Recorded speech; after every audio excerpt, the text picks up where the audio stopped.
Les nouveaux habits de l'empereur. Dans un lointain royaume, vivait un empereur vaniteux et arrogant. Cet empereur adorait les vêtements et dépensait tout son argent à se faire les plus beaux habits. Puis il passait son temps à s'admirer devant son miroir dans ses nouvelles tenues. De quoi ai-je l'air, mon cher tailleur? Ça me va bien? C'est parfait, sire. Tout ce que vous portez vous va à merveille. Le pays de l'empereur était un endroit très distrayant. Au marché, on vendait des tissus colorés, des accessoires et toutes sortes de souvenirs.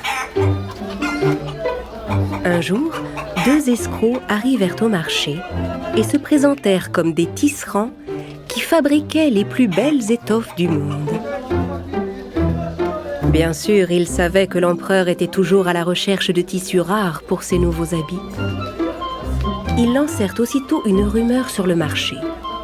La rumeur disait que les vêtements qu'ils fabriquaient avec leur tissu spécial avaient une propriété très particulière.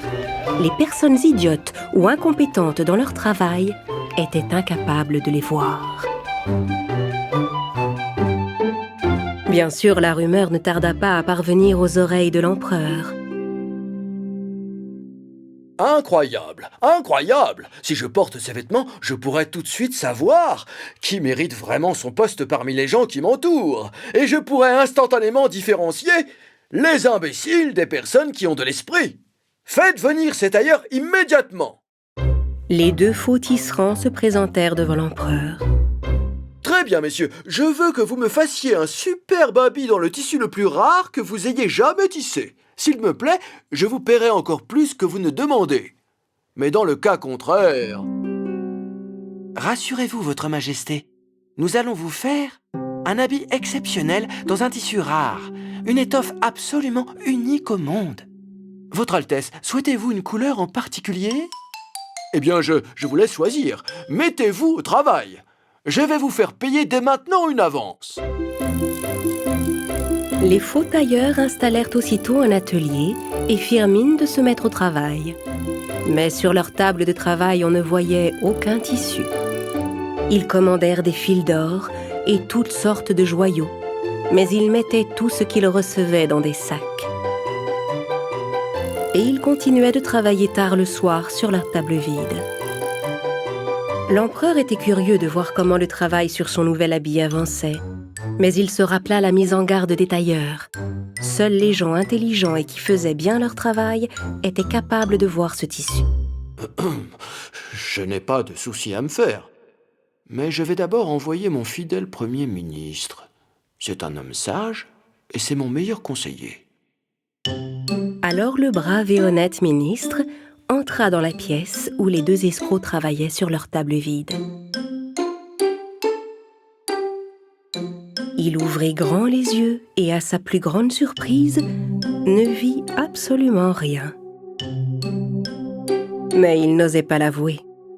Les 2 charlatans lui demandèrent de regarder leur ouvrage de plus près. Eh bien, monseigneur, dites-nous très sincèrement, aviez-vous déjà vu de si jolis motifs et d'aussi belles couleurs? Pour être tout à fait honnête, il est vrai que je n'ai jamais rien vu de tel. Que ces couleurs et ces motifs, ils sont absolument incroyables. Notre empereur va adorer. Quand il eut fini de parler, le ministre pensa: Soit je suis idiot, soit je ne suis pas digne d'être le ministre de l'empereur. Déstabilisé, il quitta la pièce sans rien dire. Pendant ce temps, l'empereur attendait avec impatience le rapport de son ministre. Celui-ci s'avança vers son souverain et lui raconta que son nouvel habit était d'une couleur incroyable et couvert de superbes motifs. L'empereur était ravi. Il autorisa les faux tailleurs à commander plus de fils d'or et de soie, qu'ils s'empressèrent de ranger dans leurs sacs. Sur la table de travail, on ne voyait pas le moindre fil, mais les 2 hommes continuaient de s'affairer comme si de rien n'était. Au bout de quelque temps, l'empereur envoya un autre ministre de confiance pour voir l'avancement du travail et si les vêtements étaient enfin prêts. En entrant dans la pièce, le deuxième ministre fut à son tour stupéfait. La table de travail lui semblait complètement vide. Il n'y voyait pas le moindre bout de tissu. L'étoffe est magnifique, n'est-ce pas? Le ministre réfléchit un instant. Je ne pense pourtant pas être idiot, mais je ne fais probablement pas bien mon travail. Je le regrette, mais je ne dois en parler à personne. Le ministre retourna voir l'empereur et lui vanta les beautés de l'habit qu'il n'avait pas vu. Il expliqua combien il avait été subjugué par la beauté des couleurs et la délicatesse des motifs. Le souverain était enchanté et impatient de découvrir par lui-même sa nouvelle tenue. Dans le royaume, on parlait partout de cet incroyable tissu. Tout le monde savait que seules les personnes d'esprit étaient capables de voir l'étoffe. Finalement, l'empereur demanda à voir lui-même son habit. Accompagné de ses deux ministres, il se rendit dans la pièce où les tailleurs étaient censés travailler. Tout en continuant de s'affairer sur leur table vide, les deux filous saluèrent le souverain. Embarrassés, les deux ministres prirent les premiers la parole. « Eh bien, voilà un ouvrage absolument unique au monde, n'est-ce pas ?» Absolument. Plus le travail avance et plus c'est beau. Regardez ces motifs et ces couleurs. Qu'en pensez-vous, Votre Majesté? L'empereur contempla la table vide un long moment sans rien dire. Bien sûr, il était convaincu que tous les autres pouvaient voir les vêtements. Qu'est-ce que ça veut dire? Je ne vois rien du tout. C'est impossible. Suis-je un imbécile? Ou suis-je incapable de gouverner mon peuple? Malgré les pensées qui le traversaient, l'empereur commenta à son tour le soi-disant habit. Waouh! C'est magnifique! Absolument exquis! C'est le plus bel ouvrage que j'ai jamais vu! Les deux ministres qui se tenaient près de lui ne purent que soutenir leur empereur en poussant également des cris d'admiration. Les escrocs suggérèrent à l'empereur de porter ses nouveaux habits pour la prochaine cérémonie officielle du royaume. Et le souverain se sentit obligé d'accepter.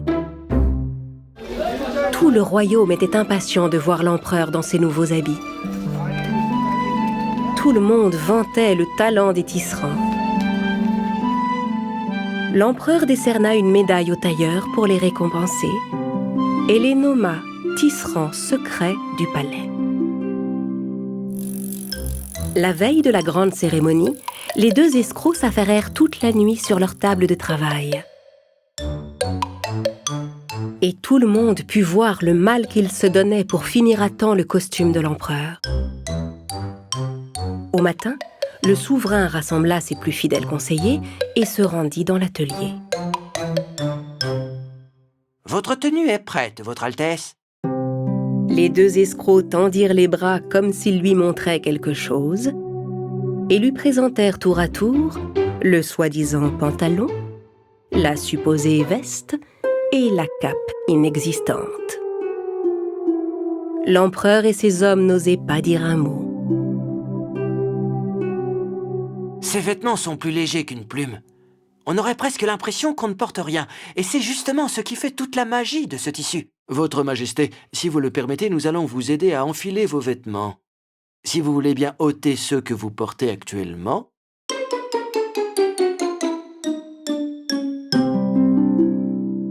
L'empereur ôta ses vêtements et les deux hommes commencèrent à l'habiller. Ou du moins, à faire semblant. Pour finir, l'un d'eux noua la cape autour du cou du roi. Le souverain se regarda attentivement dans le miroir, puis se tourna vers ses conseillers. Tout le monde se mit à l'applaudir.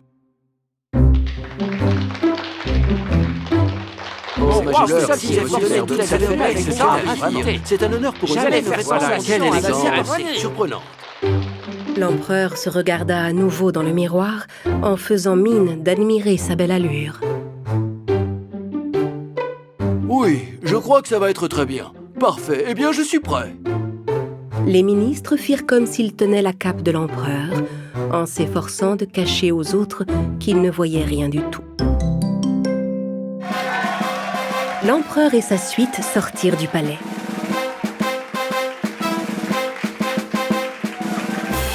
Toute la foule poussait des cris d'admiration devant les supposés nouveaux habits de l'empereur. Personne n'osait dire qu'il ne portait pas de vêtements. Si quelqu'un avouait qu'il ne voyait aucun habit, il risquait de perdre son travail et d'être traité d'imbécile.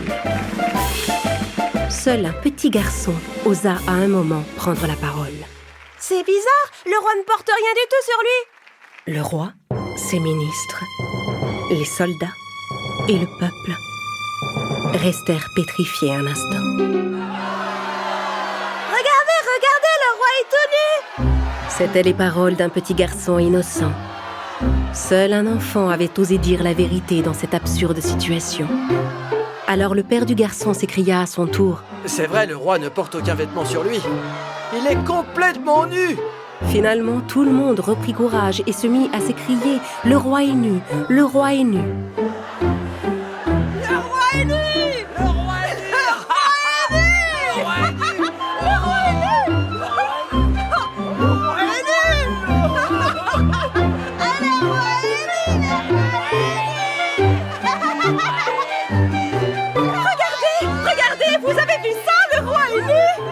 L'empereur dut bien admettre la gênante réalité, mais il ne laissa rien paraître de son embarras et continua d'avancer la tête haute. Quant à ses ministres, ils continuèrent de faire semblant de porter sa cape.